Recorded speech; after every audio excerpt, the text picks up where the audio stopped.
Benzene is a simple but astonishing substance. It's simple because we now know that it is 6 carbons attached to 6 hydrogens, a flat molecule, a nice, clear, stable liquid boiling at 80 degrees, and we use this little shorthand as chemists to help us in our celebration. And for the non-chemists amongst you, keep an eye on this little hexagon because it's going to appear right through the talk. Simple then. Astonishing because more than any other molecule, studies of its structure and properties have actually driven chemical theory. Hoffman said in this theater on April 11, 1862, he said that benzene has been the most powerful lever for the advancement of chemical science. Hoffman, you'll recall, was the first professor in the Royal College of Chemistry at the age of 27, and he was also the first example of executive headhunting. The executive headhunter, of course, was the Prince Consort. Astonishing again because benzene has spawned an enormous number of derivatives. And it's true to say that our huge chemical industry began with benzene. And I think it's true to say that the benzene ring is all around us. I'm not going to go through this entire box of tricks here, but benzene compounds are around us in nature. They're used in nature. They're used to make things grow. It's a little bit of trouble understanding why my colleagues picked that one this morning. Somebody was unkind enough to say it's because it was half price. But benzene compounds appear everywhere, all around us. And of course, those are natural products, unnatural products, lots of them, the whole basis of our industry, oil of eucalyptus here, and so on and so forth. And you see there's a whole lot of them in there. And even this container, of course, is a derivative of benzene. It's a polystyrene derivative. You can have a look at those afterwards. I just put that up the front there for a moment. But those are... So the benzene ring is all around us.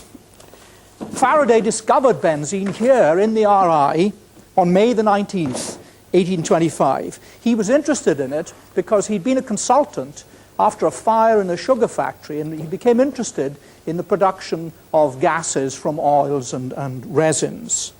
Now, at that time, the London Portable Gas Company, they used to produce gas, compress it in cylinders and sell it to homes. And they obtained this gas by thermalizing fish oils, sperm oil, cod oil. They take the sperm oil and the cod oil and they drop it into a red-hot furnace, and off would come these gases. And they'd compress the gases to about 30 atmospheres and sell it around the place. Now, the interesting thing was about 1,000 cubic feet of gas would actually give rise to a gallon of liquid. And it was this liquid that Faraday spotted. He just said, well, what is this liquid? I'm interested in it. And he looked at it. And this liquid from the sperm oil yielded in Faraday's hands what we now know as benzene. Now, he did an astonishing piece of practical organic chemistry by a series of washings, lime, acid, water, distillations, freezing. He discovered that this liquid that he was getting by a series of distillations would actually freeze in a bath at 0 degrees Fahrenheit. He would successively freeze and melt and freeze and melt and get rid of the superfluous liquid by pressing between sheets of bibulous paper. I expect we've got lots of it here in the Royal Institution. We've certainly got the original soap, because I saw it today in the toilets. But as a result of this, he obtained a clear liquid, boiling at 80 degrees and freezing at 5.5 degrees centigrade. We now know the exact freezing point is 5.4. Now, by today's standard, his equipment was absolutely hopeless. I mean, there's his laboratory, and the glassware, some samples of the glassware are shown on the next slide too. Absolutely hopeless. Now, he took this material with this hopeless equipment and then analyzed it. He analyzed it by passing it over heated copper oxide, measuring the water and carbon dioxide formed. And that allowed him to calculate the amount of carbon, the amount of hydrogen. Now, of course, like everything else, we've got his diary, his original notebook here in the Royal Institution, and the page, June the 4th, 1825. shows us extracts of his analysis. You can see the weights there written in his own very careful hand. And very shortly after, I mean, having done this in May, he wasn't slow in reporting it. In this very theatre, he reported it in a paper to the Royal Institution on June the 16th, 1825. And we've just highlighted what he says there. Now, the important thing to look for there is that he is saying, really, the hydrogen is 1 and the carbon is 12. And then other experiments gave a mean of 1 to 11.576. Now, in those days, he thought that carbon had a proportional, as he called it, we call it a molecular weight or atomic weight, of 6. We now know it to 12. So he worked it out and he said, well, the structure, the formula of this compound is C2H. The basic formula is C2H. And he said, this is bicarburet of hydrogen. And here it is. There is the very sample in there. That is Faraday's original sample, which has been kept very carefully in this theatre. Bicarburet of hydrogen, and he engraved this splendid piece of lead glass with his own hand, and there it is. Now, we are now, this very minute, going to analyze that material. I have to be honest, as a scientist, we've actually analyzed it previously. But through the courtesy of Sir John Myrick Thomas, the past director, we have been allowed to take this sample away in the BP Research Centre. Professor Ken Packer, our Chief Research Associate, and his team have looked at this and they've examined it. And we're now going to analyze this. We're going to take Phil McDowell here is going to take 0.05 of a microliter. That's a gnat's breadth of material, this material. He's going to inject it in the quadrupole mass spectrometer. Now watch it. You're going to see it live. And don't blink because you'll miss it. Now it's in and there it is. That is the mass spectrum of this material. And you can see up here the parent peak 78 with a natural abundance of 79. And I can assure you, ladies and gentlemen, that absolutely spot on benzene. There it is. You've seen it done now in a flash. Also, before this, we've analyzed this by gas chromatography. And we discovered that that benzene of Faraday's was 99.7% pure. Now what do you think of that? I don't think there's an organic chemist in this room who could produce 99.7% pure benzene from fish oil with the apparatus that Faraday had. Astonishing piece of work. We also, by the way, have analyzed the 50 impurities which are in the 0.3% and spotted each one.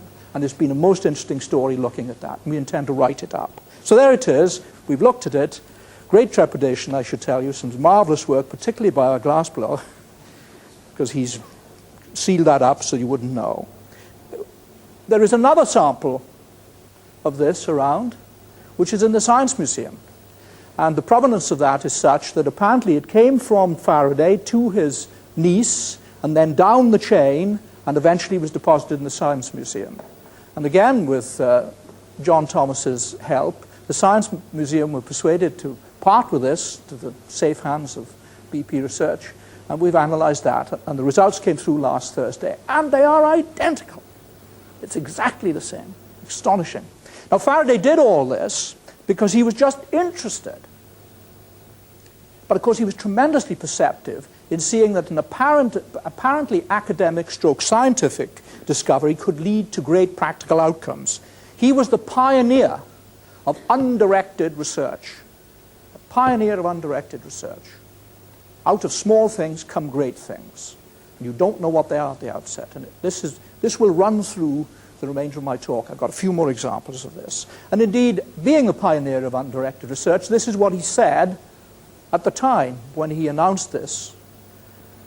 Just at present a matter of curiosity, and perhaps may continue so. Yet there is a possibility that processes may be devised by which the substance may be formed in larger quantities and render an application of this kind practically useful.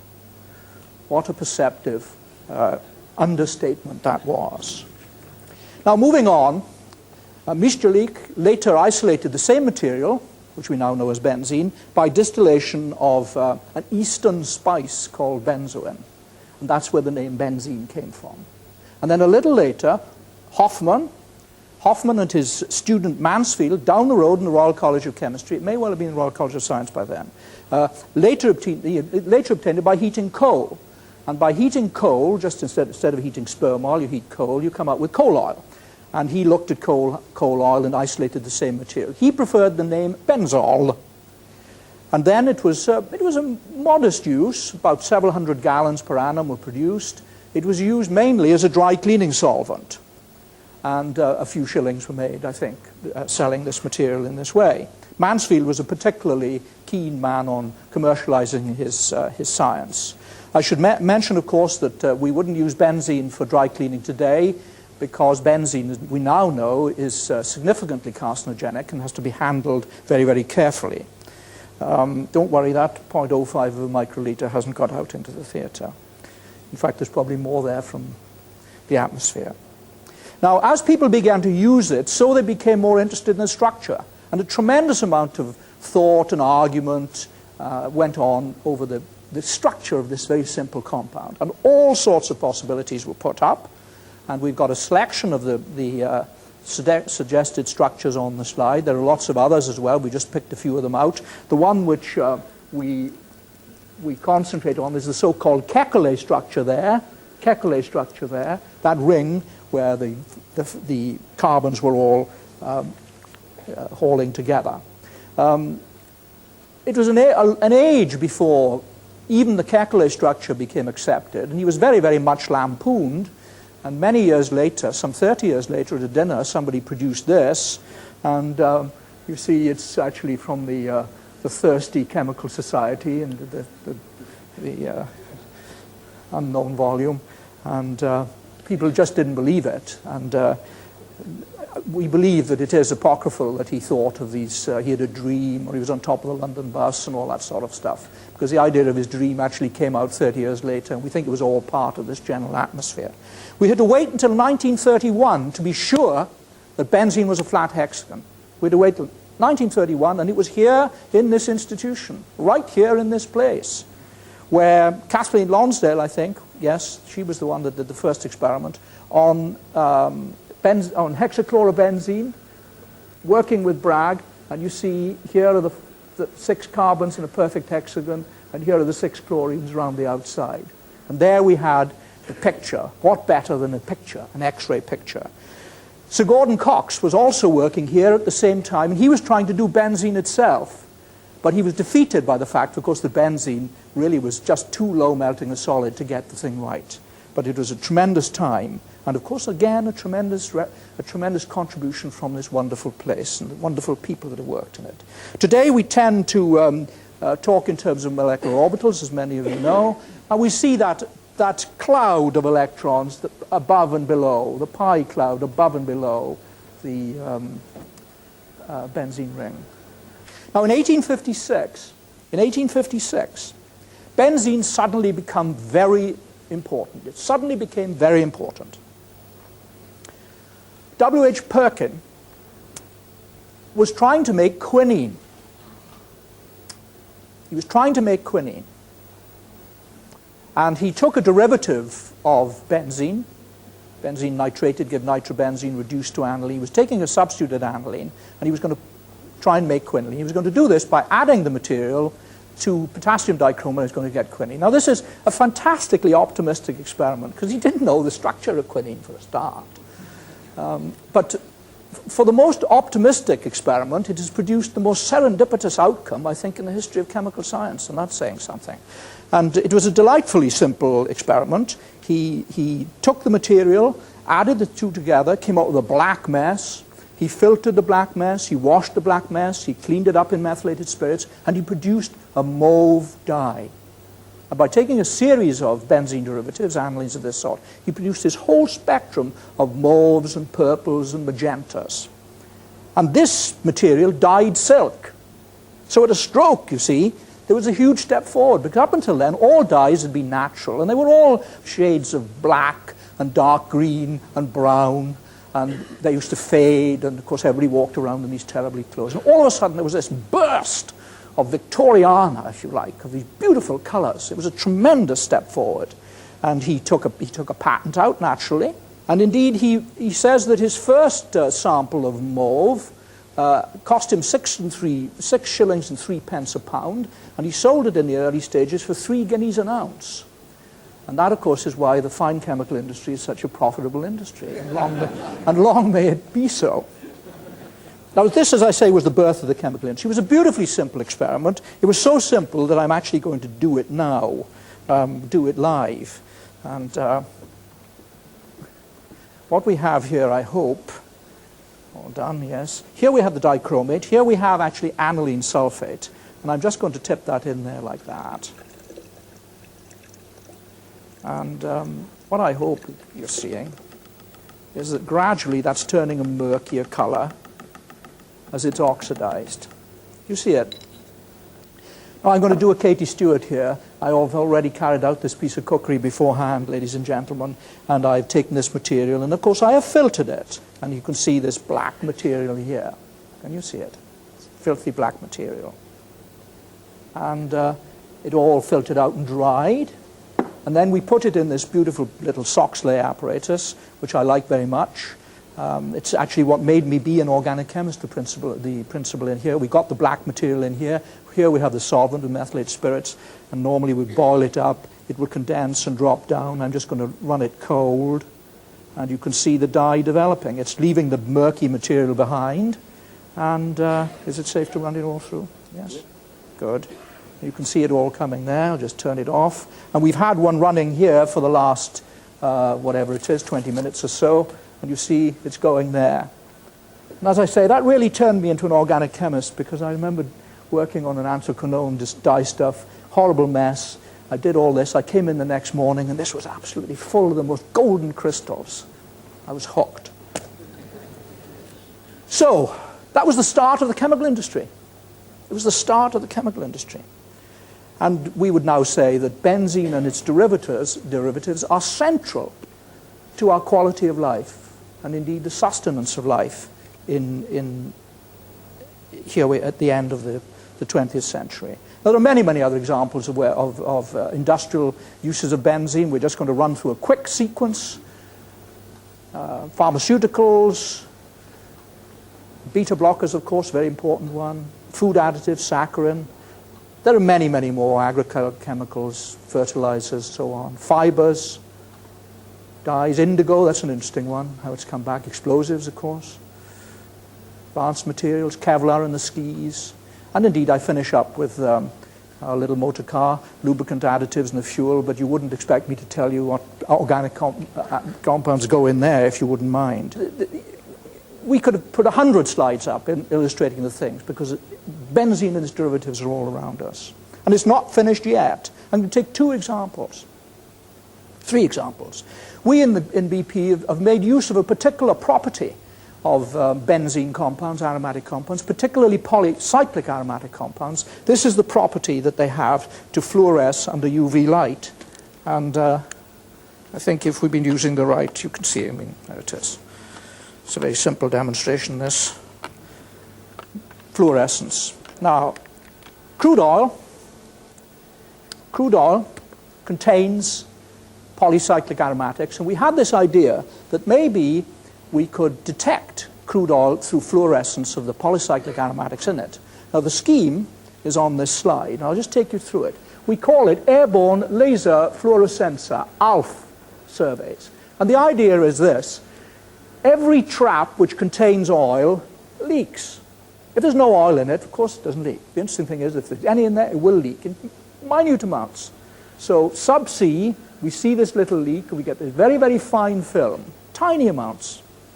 Tiny amounts. You can see the big ones, of course, tiny amounts. The idea is that we would take an aeroplane, we'd put a laser in it, we'd fly over at 300 feet or whatever it is, and we'd look for fluorescence, and we'd get a reflection back up, and we'd collect it in a telescope and process it in the aeroplane, and we would be able to see where the oil was leaking out. So that was the principle of ALF, a dramatic new step forward in the armory for exploration. First of all, we better see whether it does fluoresce, and we will... Henrik Herman is going to do it. He's going to put genuine oil on there. If we drop all these lights, it's going to be pretty dark now, isn't it, Henrik? And what he's going to do, he's going to do an exploration. He's going to fly over it as an airplane. Let's have these lights out, or we won't see a thing. Because it's really a tough job. And there, can you just see it? Can you just see it? Look, he's got it. He's found it. That's terrific. Wonderful. We buy shares in Henrik Hermann tomorrow. But you can see from that it's really a tough one because there's not much fluorescence there. So it's got to be some pretty tough technology, brilliant technology really, if I may say it. And I wasn't involved in it, my colleagues did it, in order to detect such small amounts. And that's why you've got to use a high-powered laser. We set the thing together. Schematically, it's on the next slide. I'll just quickly take you through it. Here's the sea, here's the oil. The laser comes in, down, reflects back up, pick it up in the telescope, back into the grating, move it into the detector system. We're going to log it in the computer, all your sensors, navigational data, where are you? You've got to know in relation to the stars. Display, store, transmit, and analyze. Tremendous welding of physical chemistry and information technology. And we got that to go. We actually, there it is inside the plane, with 3 aeroplanes. And indeed, we got a picture of the aeroplane there. And of course, you put that information together with other information from geochemistry or whatever, and it is a very useful extra measure for detecting these things. And we feel pretty confident. If there's oil out there, I guess we'll find it. We'll find it. Now, I mentioned polycyclics. What do I mean by polycyclics? Well, I'll just remind you of polycyclics is just building up the 6-membered rings to give us a big set of structures. We've got a little sequence here, starting with benzene, move forward, naphthalene, anthracene, phenanthrene, pyrene, parylene, coronene. Keculene, that's an interesting one. That was made by Stab. He was interested in making that molecule because you see it is in the shape of a benzene ring. It's quite interesting. The hydrogen's in there for the magnetic resonance specialists, of course, have got a rather nice signal. But there is keculene.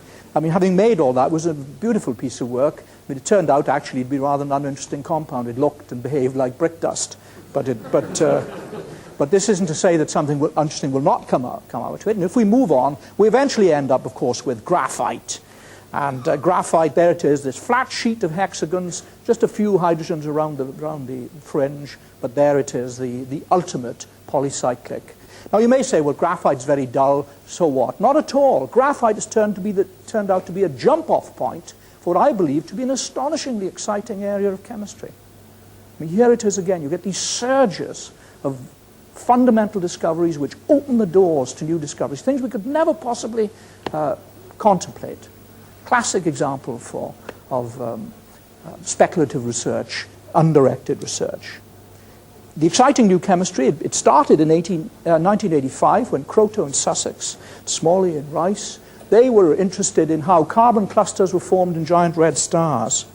And an experiment came out of this whereby carbon was ablated by a laser in a molecular beam, and they detected minute amounts of carbon, a new allotrope of carbon, C60, carbon 60 carbons, a cluster of carbons. And they put forward the idea that this might have this structure here, which they called Buckminster fullerene, after Buckminster Fuller, who was the engineer or architect who first built this geodesic dome. No hydrogens in that, just there are the 6-membered rings in there, joined occasionally by 5-membered rings. Perfectly stable material. Now, how could this material derive from carbon? And it is fascinating to consider how it could derive from carbon. Let's go back to our slide of graphite. Now, let us pick out a C60 fraction in the middle of that graphite. Can we have the C60 fraction, please? There it is. That's C60, believe it or not. Now, if we take our molecular scissors and cut the C60 fraction out, can we do that? Cut it out. There it is there. Now, the idea is, I mean, we don't know that this is the case, but it is nice to think that that C60 fraction can, in fact, contort, maybe under the conditions of the laser, maybe under other conditions, which we'll talk about in a minute. Maybe that could contort and come into forming a Buckminster fullerene, the C60. Indeed, we've simulated that. We've got a computer simulation of that, and we'll just see that now, please.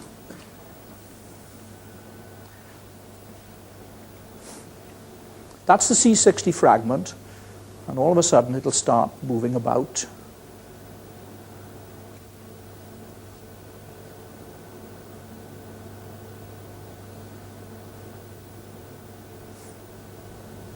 It's beginning to look a little bit like a hammock at the moment, and now we're beginning to say, ah, yes, I can see some shape and form coming into that.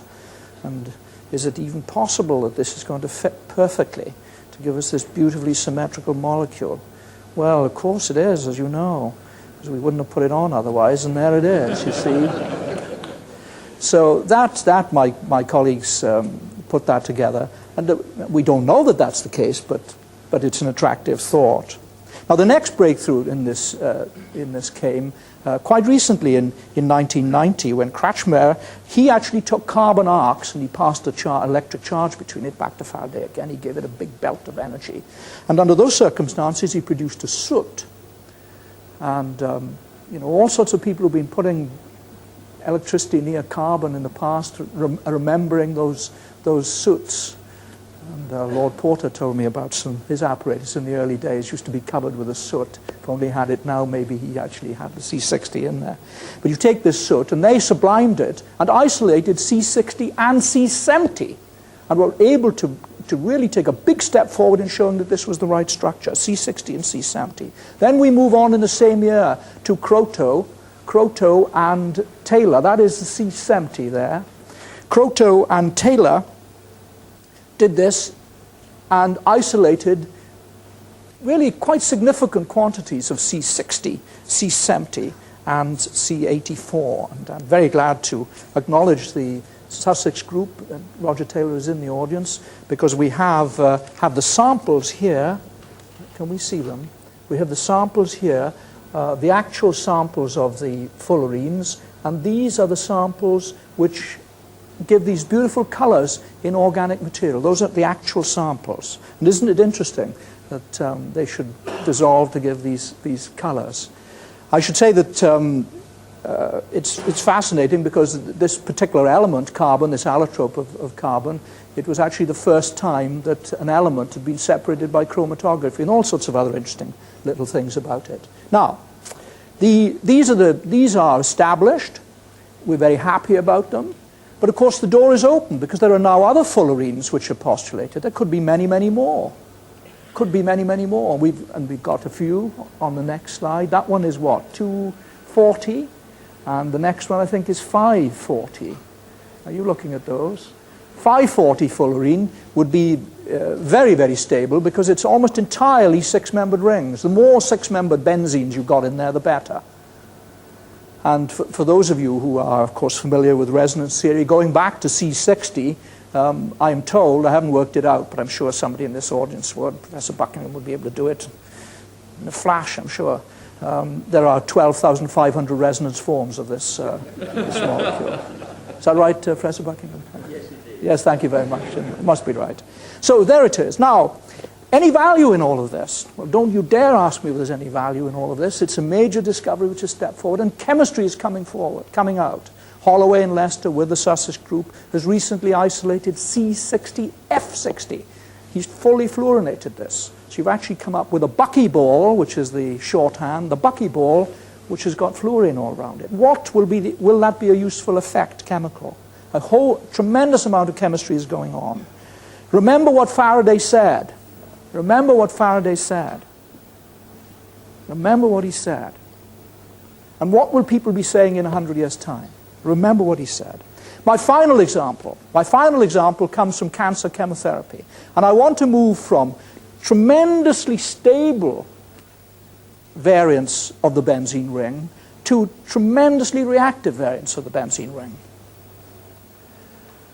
Here we have benzene, which is stable. Now, if you are able to take off that hydrogen and that hydrogen, you can come out with what we could call parabenzine, or benzene 1,4-diol, or paraphenylenyl, or whatever. Doesn't matter what we call it. But I'm guessing, but the lifetime of this material could be as low as 10 to the minus 10. The driving force, of course, is that these single electrons, you've broken the two-electron bond. These things here are points of huge reactivity. Those electrons desperately want to become paired up. It's the driving piece of biology, in my view. Those electrons really want to get paired up. So they will grab at any hydrogen atoms or other molecules around to pull them in so that it can get back to benzene again, or a benzene derivative. Now that was of great academic interest. People such as myself and Charles Rees, who's in the audience, we spent a large part of our misspent youth and the even largest part of our misspent middle age looking at the 1,2 isomer of that, the orthobenzene. But it was considered to be a mythical beast until Bergman in 1972 did his beautiful experiment, which I'm going to describe to you now. What Bergman did in 1972, he took this material here, which has got 6 carbons, 1, 2, 3, 4, 5, 6. That's a triple bond, a double bond, and a triple bond. So it's a diene, an ene diene. He labeled it with deuterium there, and he labeled it with hydrogen there. And on warming this up, he discovered that his deuteriums and hydrogens scrambled. And therefore, he said, I believe this to have gone through a simple electrocyclic ring closure, so using the jargon. The important thing is that carbon has come to this carbon to give us the benzene structure, but of course it's got the 2 electrons left over, and therefore it's got really rather a short lifetime, and it's actually broken up again. A beautiful experiment. And to clinch it, he did the experiment in carbon tetrachloride. When he did it in carbon tetrachloride, he found that he had a stable product. He had a chlorine there and a chlorine there, the 1,4-dichlorobenzene. Remarkable experiment. And there it was. This mythical beast wasn't a mythical beast at all. It was a beautifully elegant experiment. Any value? Well, not a lot. I got kicked out on one research grant on the basis of parabenzine, so it couldn't have been all that important to the nation. But nothing, no particular value. But again, Faraday's point must be remembered, because recently this has come to the fore where this structure and this transformation is playing a very important part in an extraordinarily promising class of new anti-cancer, anti-tumor reagents. And I've got one example here on the last slide. And the compound is asparagine D. Here it is here. And there are a whole family of these things, Now, why should that be an anti-tumor agent? That's the question. Well, we know, don't we, because we've had the advantage of attending this lecture today. And we've had the advantage of looking at Bergman's results. Because the idea is that here is Bergman's material, which of course we know goes to this, and we know that these things are highly reactive. And I've etched it in yellow there, you see? And the idea is, the postulate is that that material is transformed in vivo to a parabenzine, which is so reactive that once formed, it is viciously reactive, and it goes for the DNA, the errant DNA, and rips it apart by reacting with it. Now, there's hard chemical evidence for this, because in the workup of the structure, the benzene derivative in there was actually isolated as an intermediate, using triphenylphosphine as a reagent. So it's really quite interesting to me, because I spent a lot of my time worrying about phosphorus compounds, a lot of my time worrying about these. Here they came together. Now, for the organic chemist present, what happens is that is too contorted a molecule. The dog can't see the rabbit. These 2 ends can't get close enough together. So the first thing that happens is that this sulfur here comes around and attacks that carbon there. And that produces another ring structure which miraculously releases the strain, causes the molecule to contort, and allows the 2 ends to get together so they can form the benzene ring. That is what we believe happens. So you need the enzyme to come in. It comes in and hits this sulfur. This comes in there, forms an intermediate tetrahydrothiophene, allows the molecule to rearrange, to get good, and go cyclic. Now, my colleagues in Sunbury have actually simulated this, and I believe this to be an important contribution to this problem, because it's an original piece of work. They've simulated this and carried out the calculations. We're going to see it now on this simulation. Now, what I want you to watch is we've got to get rid of this bit here. You see, the sulfurs are in there, you see, and the tack comes in there, and then this has to come around and form the 5-membered ring, which then allows these things to come close together. You can see they're rather far apart now, and in a moment it'll start working, I think. Yes, here it goes. Now, we're going to break off this fraction in a second. You see the 5-membered ring is formed, and all of a sudden we're now beginning to force those 2 together. And as time goes on, you'll see this, and once they get close enough together, automatically that diradical species will be formed.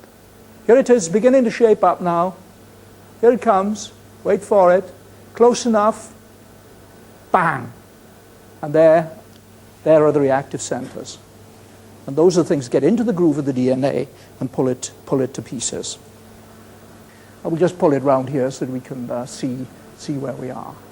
So again, a piece of original speculative research, possibly of no vital interest. All of a sudden, these tremendous antibiotics are coming out and being used and evaluated now in the clinic. So let's remember what Faraday said. There it is again. That's what he said. And I think we must remember that he really was a visionary here. He said, let's go for the science and good will come out of it. And he was followed, of course, by Hoffman. And I'm just going to finish by reading from John Myrick Thomas' excellent book. We've had one plug today. Here's another one. This really is a super book. It really deserves to be a bestseller. It really does. Because actually, unlike other scientific bestsellers, it actually is very understandable. And it's a super book. And it's there, and of course, everyone you buy, the institution benefits. Now, I'm going to read from it here. On Friday, the 11th of April, 1862, with Faraday in attendance, Hoffman gave a stirring account of mauve and magenta. And I'm going to read from what Hoffman said. He said, "Let me tell you then that mauve and magenta are essentially Royal Institution colours. The foundation of this new industry was laid in Albemarle Street." Then he went on to say, in 1825, 37 years ago, ages ago, 37 years ago, the laboratory of the Royal Institution witnessed the birth of this remarkable body, that is benzene. Yesterday, under the auspices of Mr. Anderson, I invaded the same laboratory. A diligent search was made, and in my hand, I hold the original specimens of benzol which Mr. Faraday prepared. So it was a great triumph. He actually went and found them. Of course, they've never been lost since then. We kept hold of it. But he goes on and he says this, and I think there is an important moral here. He says, "The moral of mauve and magenta is transparent enough. I read it in your eyes. We understand each other. Whenever in future one of your chemical friends, full of enthusiasm, exhibits and explains to you his newly discovered compound, you will not cool his noble ardor by asking him that most terrible of all questions, what is its use? Will your compound bleach or dye? Will it shave? May it be used as a substitute for leather? Let him quietly go on with his work. The dye, the lather, the leather will make their appearance in due time. Let him, I repeat it, perform his task. Let him indulge in the pursuit of truth pure and simple, of truth not for the sake of mauve, not for the sake of magenta. Let him pursue truth for the sake of truth." Thank you very much.